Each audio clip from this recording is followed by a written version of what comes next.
अस्सलाम वालेकुम व्यूअर्स, मैं हूं आपका होस्ट अब्दुर्रहमान और आज डिस्कस करेंगे पाकिस्तान का चौथा बड़ा पन बिजली मंसूबा नीलम झेलम हाइड्रो पावर प्रोजेक्ट 2 साल के लिए बंद कर दिया गया है। और वजह क्या बनी है? इसकी बड़ी टनल जो है उसके अंदर कोई ऐसा बड़ा क्रैक आया है या वो कोलैप्स की है जिसकी वजह से उसमें वो प्रेशर नहीं बन पा रहा जिससे मतलूबा मिकदार के अंदर बिजली प्रोड्यूस होती है। अब नीलम झेलम हाइड्रो पावर प्रोजेक्ट पिछले साल भी खराब हुआ था। उस वक्त इसकी एक 3.5 किलोमीटर की जो टनल है वो बैठी थी, वो टेल रेस टनल थी। जबकि इस दफा जो फॉल्ट आया है वो इसकी हेड रेस टनल में आया है जो कि 48 किलोमीटर की टनल है। अब यह मंसूबा कुल मिलाकर कोई 51 किलोमीटर की टनल्स पर मुश्तमिल है। अब अगर ये 2 साल बंद रहता है तो इससे पाकिस्तान को 300 अरब रुपए का नुकसान होगा। किस तरह? यह मंसूबा 969 मेगावाट बिजली पैदा करता है और अगर पानी ज़्यादा हो तो ये 1040 मेगावाट तक बिजली पैदा करने की सलाहियत रखता है और इसने की भी है। एक साल के अंदर औसतन 5 अरब यूनिट सस्ती बिजली के प्रोड्यूस करता है, जिससे बिजली का एक यूनिट 10 रुपए का होता है। तो अब उसको मल्टीप्लाई कर लें आप 5 के साथ, 50 अरब रुपए का नुकसान तो सीधा सीधा यही होगा।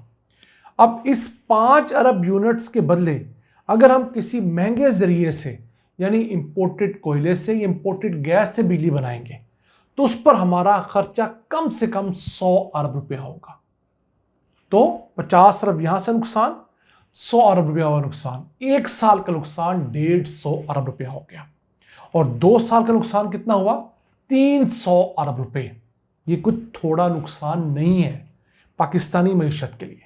अब एक तरफ तो ये नुकसान होगा, दूसरी तरफ हमें बिजली का बिल और ज्यादा आएगा क्योंकि हमने महंगे सोर्स से बिजली पैदा की होगी। अब ये जो फॉल्ट आया है हेड रेस टनल के इसके 17 किलोमीटर के सेक्शन के ऊपर अभी तक माहिरीन को पता नहीं लगा कि वहां पर कोई टनल का हिस्सा बैठ गया है मुकम्मल तौर पर या कोई लीकेज हुई है। और माहिरीन यहां तक कहते हैं कि इसके डिजाइन में कैसा फॉल्ट है जिसकी वजह से ये मंसूबा बार बार बंद करना पड़ रहा है। पिछले साल भी करना पड़ा, उस वक्त हम लोगों ने इसकी मरम्मत के ऊपर 6 अरब रुपया खर्च किया और इसके बंद रहने की वजह से 13 माह हम लोगों को 37 अरब रुपए का नुकसान हुआ था। इस साल उससे बड़ा फॉल्ट आया है और खदशा यही है कि इसे ठीक करने में 2 साल का अरसा लगेगा। एक ऐसा मंसूबा जिसे हम लोगों ने 85 अरब रुपए में बनाने के लिए कंसीव किया था, पहली मंजूरी 2008-9 में इसकी 85 अरब रुपए की थी, लेकिन जब 10 साल बाद 2018 में यह मुकम्मल हुआ तो इस पर 510 अरब रुपए लग चुके थे। यानी पूरा पीपल्स पार्टी का टन्योर, पूरा नून लीग का टन्योर इस एक मंसूबे को बनाने पर खर्च हुआ। फिर भी यह सही से नहीं बन सका और कीमत में कितना इजाफा हुआ? कम से कम 6-7 गुना का इजाफा हुआ। उसके बावजूद अगर इसके अंदर कोई डिज़ाइन के फॉल्ट्स रह गए हैं तो उन लोगों की कम से कम निशानदेही ज़रूर होनी चाहिए जिन लोगों ने इसे गलत डिज़ाइन किया। बदकिस्मती से हमारा सिस्टम ऐसा है कि हम बड़े मगरमच्छों को, बड़े करप्ट लोगों को किसी किस्म की सज़ा देने में नाकाम रहते हैं। लेकिन चलें, एक दो पता तो चल जाए कि हमारे यहाँ इस किस्म की हमाकत हुई थी, फ्यूचर में ही हम उस हमाकत से बच सकें। इस मंसूबे को 2 मई 2024 को बंद कर दिया गया। फिर उसके बाद मई को प्राइम मिनिस्टर ने वहां जाकर विजिट किया और एक इंक्वायरी कमेटी का ऐलान किया और कहा कि एक इंटरनेशनल पैनल्स ऑफ एक्सपर्ट की इंटरनेशनल कमेटी होगी जो कि इस तमाम चीज़ को देखेगी, डिज़ाइन को स्टडी करेगी और फिर बताएगी कि किस शख्स की या किस इंजीनियर की फॉल्ट की वजह से ये मसला हुआ है। इस कमेटी को बनने में तकरीबन 1 माह का अरसा लगा। तो खोदा पहाड़ निकला चूहे वाला हिसाब। कमेटी किन 2 मेंबरान पर मुश्तमिल है? एक मौजूदा वफाकी सेक्रेटरी आबी वसाइल और एक साबका वफाकी सेक्रेटरी आबी वसाइल, यानी कि दोनों ब्यूरोक्रेट्स को इस काम पर लगा दिया गया है कि वो खरबों रुपए के इस मंसूबे को स्टडी करें। हालांकि ये लोग ब्यूरोक्रेट हैं, कोई इंजीनियर नहीं है, कोई प्रैक्टिसिंग इंजीनियर भी नहीं है।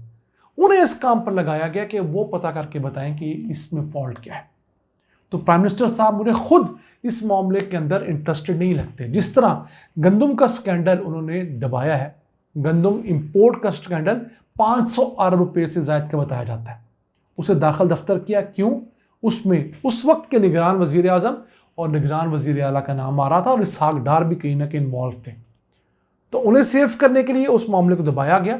इसी तरह इस मामले के अंदर भी पीपल्स पार्टी दौर के बड़े बड़े लोगों के नाम आएंगे, फिर नून लीग के उस दौर के लोगों के नाम भी आएंगे, वापडा चेयरमैन होंगे, कई तगड़े लोग होंगे। तो इन तमाम चीज़ों को दबाने के लिए, चुप कराने के लिए दो वफाकी सेक्रेटरियों को बैठा दिया, एक साबिक और एक मौजूदा।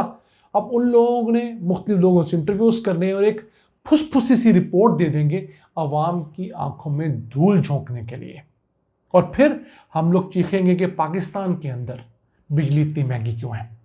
जब इस मौके पर प्राइम मिनिस्टर ने विजिट किया और ये कहा कि जनाब हम लोगों ने इतना महंगा $5 अरब मालियत का ये मंसूबा लगाया जो कामयाब नहीं हुआ। उस वक्त चूँकि 510 अरब रुपए में बना था तो $5 अरब ही बने, $100 का $1 था।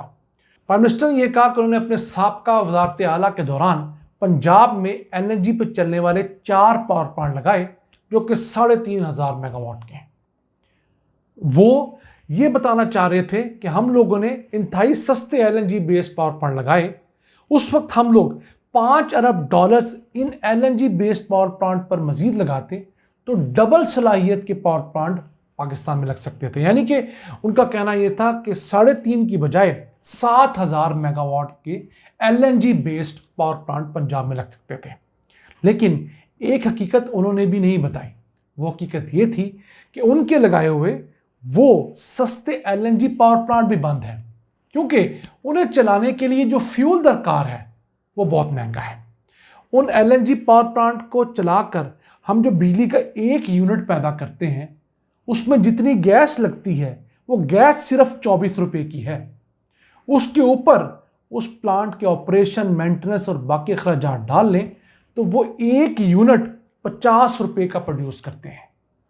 ये पावर प्लांट जो था नीलम झेलम का, ये 1 यूनिट 10 रुपए का प्रोड्यूस करता था।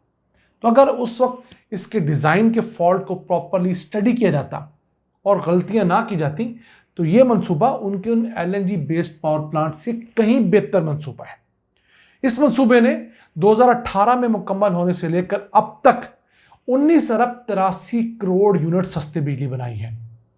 पिछले साल आधा 2 साल से ज़्यादा ये बंद रहा, फिर भी इसने 1 अरब 54 करोड़ यूनिट सस्ती बिजली बनाई है। हमें अब सिर्फ बिजली नहीं चाहिए प्राइम मिनिस्टर साहब, हमें अब सस्ती बिजली चाहिए, और वो बिजली जिसका हमें किराया अदा ना करना पड़े। आपके एलएनजी बेस्ड पावर प्लांट्स हो, आपके चाइना के साथ लगाए गए सीपेक के पावर प्लांट्स हो, सब के अंदर किराए की मद में हमें अब जो 2800 अरब रुपए 2.8 ट्रिलियन रुपए अदा करने पड़ रहे हैं, वही इस कौम के लिए वो बाले जान बने हुए हैं। हम उम्मीद करते हैं कि हमारे वज़ीर आज़म, हमारे सदर और हमारे दीगर लोग इस चीज़ को समझेंगे कि सिर्फ पैसा नहीं देखना, लॉन्गर टर्म में देखना है कि कौन सी चीज़ पैदावार सस्ती करेगी और मुकामी चीज़ से बिजली बनाएगी, बाकी चीज़ें बनाएगी। हम इंपोर्टेड गैस, इंपोर्टेड कोयला, इंपोर्टेड तेल समेत किसी भी इंपोर्टेड चीज़ से पैदा की जाने वाली बिजली अफोर्ड नहीं करते। हमें पानी से बिजली बनानी है, हवा से बनानी है, सूरज से बनानी है, न्यूक्लियर से बनानी है, ज़मीन के अंदरूनी हरारत से बनानी है, जो चीज़ें यहाँ पर वाफर मौजूद हैं। नाज़रीन, ये था आज का एपिसोड। हम उम्मीद है अल्लाह ताला इस मुल्क पर कुछ रहम करेगा और हमारे मसाइल हल होंगे। इन अल्फाज के साथ अपने मेज़बान अब्दुर्रहमान को इजाज़त दीजिए। अल्लाह निगहबान।